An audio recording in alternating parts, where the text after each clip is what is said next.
Hey everybody, welcome to Screen Crush. I'm Ryan Airy. For decades, Stephen King has created an interconnected universe of books, movies, and short stories. Hulu's TV show Castle Rock doesn't directly adapt a single King work, instead it simply takes place inside of his universe. The show's creators inserted all sorts of tiny references that tie this series to the larger King canon. And warning, big spoilers for Castle Rock and several dozen Stephen King novels are ahead. Let's start with the opening credits, which are filled with pages from several King novels that each thematically resonate with Castle Rock. For instance, this page is from The Green Mile, and The Green Mile is about a prison inmate named John Coffey with mystical healing powers. Alternate universe Henry Deaver is a kind of reverse John Coffey, a prisoner with the power to bring death and evil to the world. There's another page from The Shining, a book about a father who goes insane and tries to kill his family.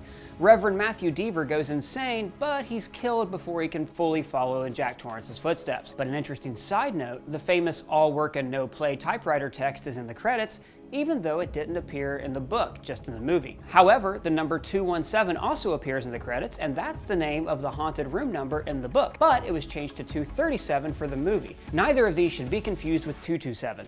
No place like home. And also the title Misery's Return, the novel within a novel that Annie Wilkes forced her favorite author to write for her in Misery.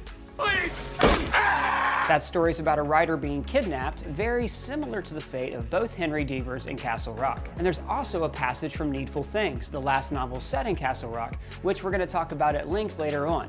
And we also have chapter 19 from Salem's Lot.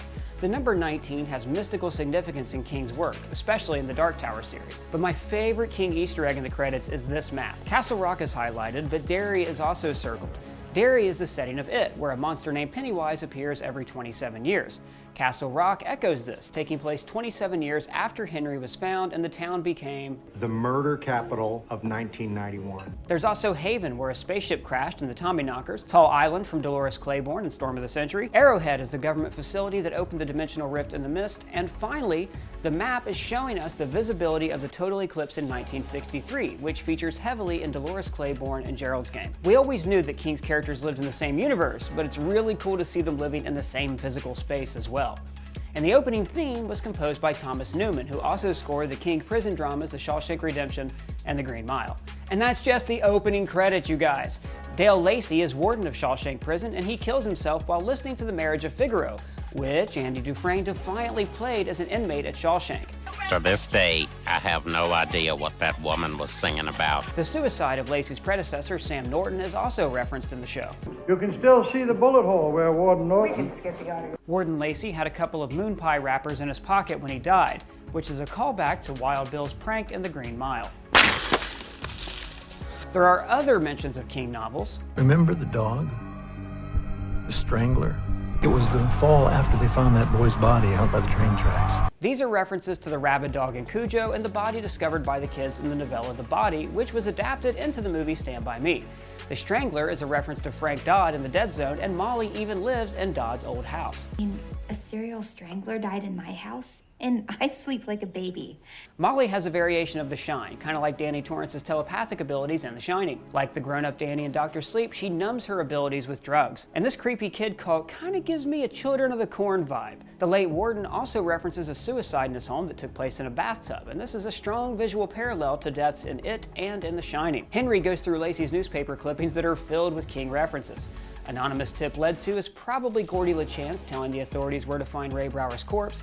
Rabid Dog is another reference to Cujo, and Shopkeeper Missing After Oddity Store Fire describes the ending of Needful Things. In that book, a demonic shopkeeper named Leland Gaunt pits the townspeople against each other by selling them a lot of that they don't really need. So what are you, like the devil? No, good sir, I'm on the level. The most obvious callback to Needful Things is the presence of former Sheriff Alan Pangborn, the only character taken directly from King's novels. He also appears in Bag of Bones, Gerald's Game, and Sundog. Needful Things ended with several explosions and a high death count, which could be why Castle Rock is called the murder capital of 1991, the year the book was released. And the town's gazebo was destroyed in this fiery climax, which could be why Molly is fixated on rebuilding it. Every revitalized downtown needs a gazebo. Her planned downtown makeover will begin with the yarn mill, which perhaps could be the same textile mill that housed giant mutant rats in King's short story The Graveyard Shift. I mean, look, there are lots of locations straight out of the books. There's the Mellow Tiger and Nan's Luncheonette from Sundog and Needful Things, which also mentions neighboring town Castleview. The radio announcer wants people to stay away from the Augusta Turnpike, which is good advice since in the short story Mile 81 it's filled with cars that eat people. Alan and Henry turn down Maple Street, a possible callback to the King short story The House on Maple Street. Molly wears a yellow raincoat, a visual motif lifted straight from It, and she buys drugs from a kid with the last name Merrill, who is probably related to Pop Merrill and his nephew Ace, the Castle Rock hood who tormented Gordy LaChance and died in Needful Things. Ace's gang members also get a mention. Henry's client, Leanne Chambers, is on death row for killing her husband, Richard Eyeball Chambers, older brother of River Phoenix's character in Stand By Me. And Henry meets the brother of Ace gang member, Vince Desjardins. Ruth describes the family by saying, "People used to say they were Nazis hiding out in the forest like that," which could be a reference to Nazi in hiding Dusender from The Apt Pupil. This Nazi piece of shit is reading Lord of the Flies. That's not a direct reference, but the mountain in that novel is called Castle Rock, and it inspired the name of the fictional town. Ruth is afraid that a dog Alan buried has come back to life, echoing Pet Sematary. Said she'd feel better if I checked. Make sure it's still dead. Also, the resurrection of baby Matthew Deaver in episode 9 is similar to baby Gage's reanimation in the same book. Smiley faces have always been used ironically in King's work, such as a button on Randall Flagg's jean jacket and the calling card of serial killer Mr. Mercedes. When the alternate universe Henry Deaver stands on a rooftop, you can hear the words, "Woman against man," which references the inciting incident of the body. "You guys want to go see a dead body?" Odin has built his listing chamber in a Winnebago, the vehicle also driven by the Knot when they travel to the Overlook Hotel in Dr. Sleep. He says the schisma is the intersection of all possible paths. This references the Dark Tower, which connects all dimensions of time and space through psychic beams that hold the universe together. In the same episode, Matthew calls young Henry Krakatoa. This real-life volcano spread stupidity across the world in King's story, The End of the Whole Mess. When Other Henry is discharged from prison, he watches a video hosted by Lou Hadley. He's more than likely related to the hardest screw to ever walk a turn in Shawshank, Byron Hadley. There's another sly Shawshank reference when Warden Porter's boss calls Other Henry Deaver the Count of Monte Cristo. This is because the Count was wrongfully imprisoned and also references this scene in the Shawshank Redemption. Count of Monte Cristo by Alexandre Dumas. In that scene, Red also finds a book about soap carving, which is a hobby of both Henry Deavers. There's a few thematic parallels when Other Henry offers to cure his Alzheimer's.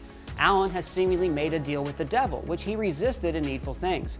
But also an incarcerated wizard promising to help a police officer's wife is straight out of the Green Mile. Other Henry is sent to Juniper Hill Mental Hospital, which is apparently the only mental hospital in northern fictional Maine. It has appeared in Needful Things, Bag of Bones, 11/22/63, The Dark Half, Insomnia, Gerald's Game, Sundog, Tommy Knockers, and It. Henry's son Wendell was named in honor of Wendy Torrance, the character from The Shining.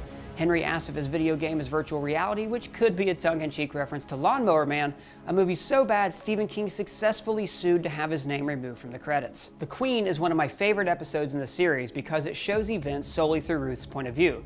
Sissy Spacek, who played Carrie in the 70s, joins several other King veterans in this stellar cast. One of the chess pieces she uses to navigate her way through her time lapses is the Red King, a reference to the Crimson King, the big bad of all the Dark Tower books. Red usually denotes the presence of evil in King's novels.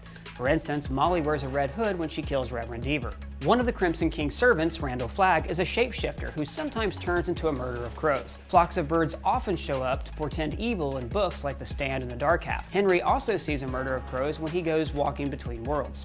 Now let's talk about Gordon's creepy murder-themed B&B. The house used to belong to Bruce Carrick, owner of Kathy's Roadhouse and a character in The Dead Zone. Gordon did his PhD on a real-life murderer named Dennis Rader. Rader inspired a Stephen King novella called A Good Marriage, where a wife discovers her husband is a serial killer after being married for 27 years. 27 years.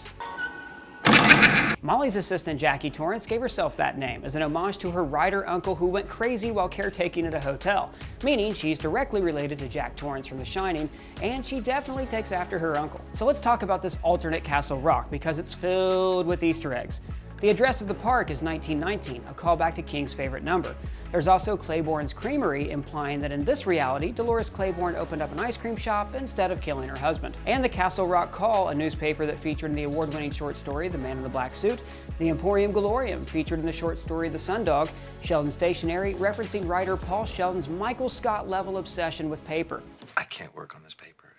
See, it's caressable bond and it smudges.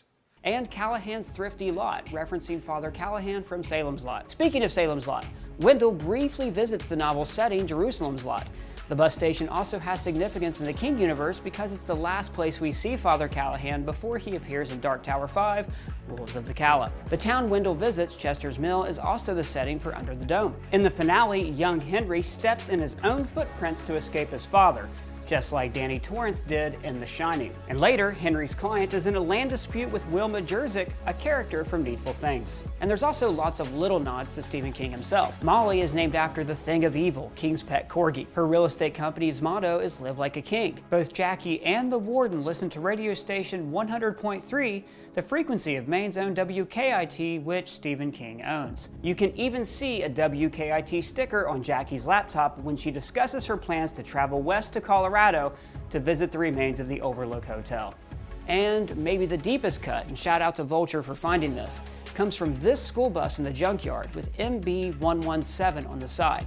This references Ludwig Beethoven's 117th opus, which was called King Stephen. All right, guys, that's all the Easter eggs we found. If you found any, please let us know in the comments below. For Screen Crush, I'm Ryan Airy.